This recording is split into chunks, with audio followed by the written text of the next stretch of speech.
Mannargudi mafia అరాచకాలపై అనుమానంతో అమ్మ జయలలిత జీవించి ఉండగానే చేయించిన సర్వేల్లో ప్రైవేట్ డిటెక్టివ్ల నిఘాలో దిగ్భ్రాంతి కలిగించే విషయాలు వెల్లడయ్యాయన్న వార్తలు ఇప్పుడిప్పుడే బయటకు వస్తున్నాయి.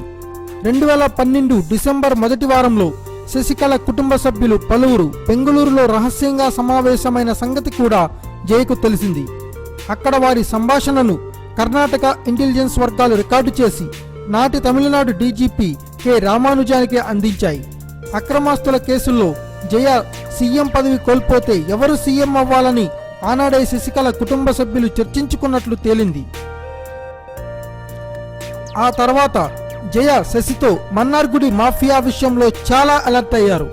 తర్వాత జయకు శశికళ తనకు ఇస్తోన్న మందుల విషయంలో కూడా అనుమానం వచ్చి వైద్యులతో పరీక్షలు చేయించగా మరో షాకింగ్ విషయం తేలింది. ఆమెకు ఇచ్చే మందుల్లో మత్తు కలిగించే పదార్థాలు, కొద్దిపాటి మోతాదులో విషం కలిగిన రసాయన అవశేషాలు ఉన్నట్లు తేలింది. మరో ప్రైవేట్ డిటెక్టివ్ పరీక్షల్లో మన్నార్గుడి మాఫియా తాంత్రిక పూజల గురించి కూడా బయటపడింది. 2011 ఎన్నికల్లో ఈరోడ్ నియోజకవర్గం నుంచి రామలింగం అనే అభ్యర్థి గెలిచాడు. అతడికి టికెట్ ఇప్పించింది శశికళే. జయస్థానంలో శశికళ సీఎం అయ్యేలా చేసేందుకు కేరళలో అతడికి తెలిసిన మాంత్రికులతో మన్నార్గుడి మాఫియా క్షుద్ర పూజలు చేయించింది.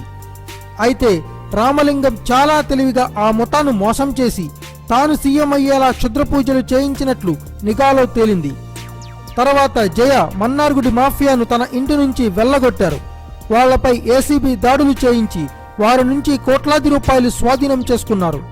తర్వాత శశి అన్నం కూడా ముట్టకపోవడంతో 3 నెలలు కూడా తిరగకుండానే తన నెచ్చెలిని అక్కున చేర్చుకున్నారు జయ.